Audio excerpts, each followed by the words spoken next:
बहनों और भाइयों नमस्ते। दोस्तों, कल दोपहर बाद हमने बात छेड़ी थी ट्रस्ट की। हमारे शहर में सबसे ज़्यादा धार्मिक स्थल हैं, मंदिर हैं, गुरुद्वारे हैं और संतों के आश्रम हैं। तो बात हम आगे करेंगे शमशान ट्रस्ट की। सबसे पहले मैं बता दूं कि हम कोई भी धर्म स्थल बनाते हैं या कुछ लोग हम आपस में जुड़ते हैं तो हमको एक ट्रस्ट बनाना बहुत ज़रूरी है जो 7 लोगों से शुरू होती है, 21 तक भी जाती है, 21 से ज़्यादा भी जाती है। हम उस आदमी को ट्रस्ट में ले सकते हैं, उसका नाम दे सकते हैं जिस पर कोई फौजदारी गुनाह दाखिल ना हो, वह सोशल वर्कर हो। इतना सा काफ़ी है, किसी की सही नहीं चाहिए, कुछ नहीं चाहिए। तो दोस्तों, हमारे यहाँ शहर में बहुत सारी जो ट्रस्टें हैं तो उनमें सालों साल चुनाव नहीं होता है, 3 साल में उसका चुनाव होना चाहिए। और उसके बाद इन ट्रस्टों में बहुत सारे रिक्त पद हैं, मतलब खाली पद हैं, जहाँ पर जिनको पहले बनाया गया था फिर उनके निधन हो जाने के बाद किसी को बनाया नहीं गया है। यहाँ हमारे शहर में यह प्रथा चलती है कि पहले मैं, फिर मेरा बेटा, फिर उसका बेटा और तुम लोग देखते रहो। चुनाव में भी ऐसा होता है। दोस्तों, चलिए पहले बात करेंगे। आज जो मीटिंग सुबह होनी थी स्वामी जी के आश्रम में, स्वामी देव प्रकाश महाराज जी के आश्रम में, वह आज रात को 8:30 बजे है। अब इसमें मैं एक बहुत सारी जानकारी आपको दे रहा हूँ। मैं फिर एक बार कह रहा हूँ कि जो शमशान घाट है वहाँ पर कोई फ़ायदे का पद नहीं है, लेकिन कोई फ़ायदा निकाल लेता है उसमें से। तो वहाँ पर जो अच्छे लोग हैं उनको आगे लेना चाहिए, ये एक सेवा कार्य है। और मुझे ये भी जानकारी दी गई है कि बहुत सारे इसमें बीमार है, बहुत सारे इसमें गुजर गए हैं, निधन हो गया है, बहुत सारे मुंह नहीं दिखाते, आते नहीं हैं। तो भाई उनकी जगह पर आप दूसरों को लो ना। जैसे आदरणीय दादा मंगत दुधानी हमारे शहर के, मैं कहूँगा कि लगभग ट्रस्ट के कार्य जो है फ्री में देखते थे। उनके सुपुत्र हरि मंगत राम दुधानी, उनको लिया जाना चाहिए कहीं ना कहीं। हमारे आदरणीय दादा गुरदास सिंह आयल सिंघानी, उनके पुत्र को कहीं लिया जाना चाहिए। सुनील दुसेजा हर साल उसकी देखरेख में स्वर्ग धाम की जो टिकट बेची जाती है उसकी देखरेख में होती है। वो तो बेचारा चालिया साहब में भी काफ़ी सेवा करता है, रात भर जागता है और वहाँ पर जो भी कंट्रोल आदि रहता है उसका रहता है। और वहाँ के भी बहुत सारे लोग अब नहीं रहे।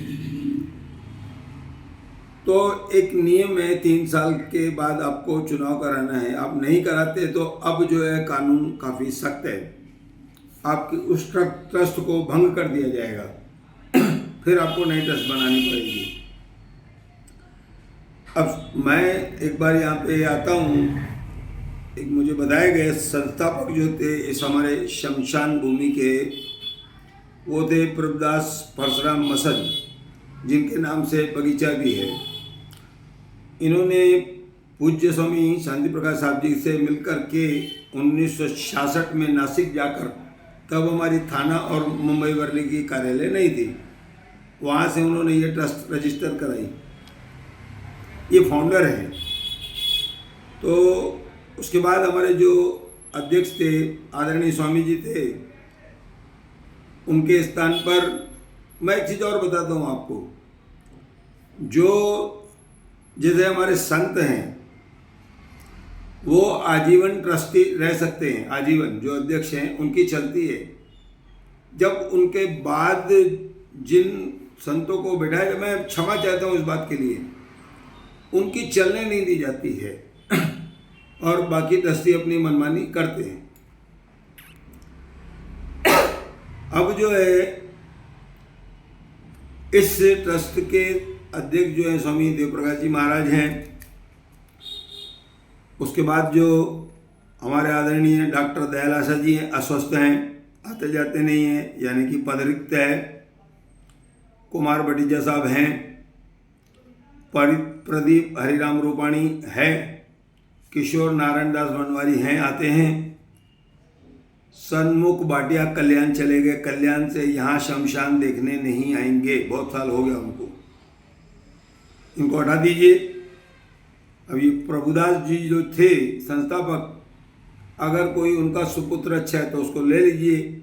वजह कोई नियम नहीं है कि आप उनके बेटों को लो फिर उनके बेटों को लो, ऐसा नहीं है कुछ भी।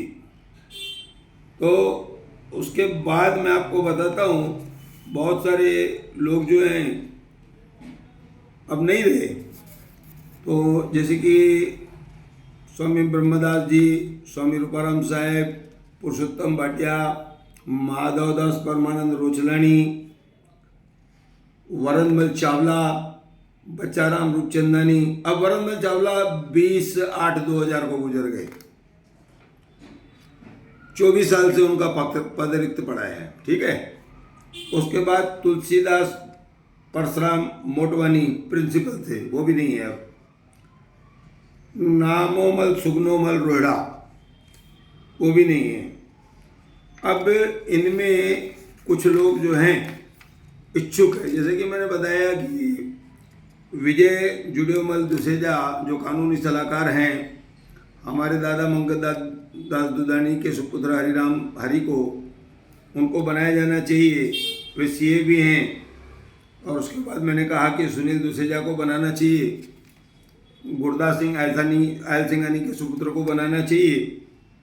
ऐसे बहुत सारे लोग हैं। अब इनमें किसी की, मैंने बताया कि हस्ताक्षर की आवश्यकता नहीं है और इनको बनाया जा सकता है। इनके ऊपर खाली कोई क्रिमिनल केस नहीं होना चाहिए। तो ये जो लोग हैं, बहुत सारे लोग हैं जैसे गुजर गए। अब ये जो हमारे सन्मुखदास जी, वो भी कल्याण में हैं। तो इन स्थान पर ब्रह्मदास जी, रूपाराम जी, पुरुषोत्तम भाटिया जी, माधवदास परमानंद रोचलानी, वरनमल चावला, बच्चाराम रूपचंदानी, तुलसीदास परशुराम मोटवानी, नामोमल सुगनोमल रोहिड़ा। एक बार मैंने फिर से पढ़ दिए ये नाम।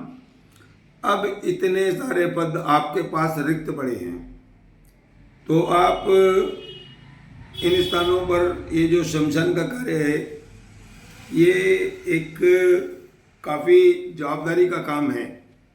मैं एक बार फिर कहूँगा कि यहाँ से किसी को कुछ कमाई होने वाली नहीं है, ये सेवा करने जैसा कार्य है। तो कुल मिलाकर जब मीटिंग होगी आज रात को, तो मेरी जानकारी के अनुसार ये मुद्दे उठेंगे। तो मैंने कल भी कहा, आज भी कह रहा हूँ कि किसी एक परिवार से ही हर टाइम किसी को लेना है, ऐसा नहीं है। अब मैं दूसरे मुद्दों पर आता हूँ। हमारे बहुत सारे आश्रम हैं, जैसे हमारे सोनी भाटिया जी के बारे में मैंने कई बार पढ़ा कि उनको भी ट्रस्टी बनाया जाना चाहिए। भाई, उनके पिताजी ट्रस्टी थे, अध्यक्ष थे, और आप उनको ट्रस्टी नहीं बना रहे, जबकि आपने दूसरे के बच्चों को ट्रस्टी बना दिया। ये कोई नियम में नहीं बैठता है। लेकिन अगर आपने ऐसा नियम बनाया तो सोनी भाटिया ने कौन सा पाप कर लिया, मुझे बताइए आप। अच्छा, आपको ऐसा लग रहा होगा कि सोनी भाटिया अगर आ जाएगा तो आपके लिए सरदर्दी पैदा होगी, है ना, क्योंकि वो छोटा छोटा हिसाब आपसे मांगेगा। जो मनमानियाँ चल रही है,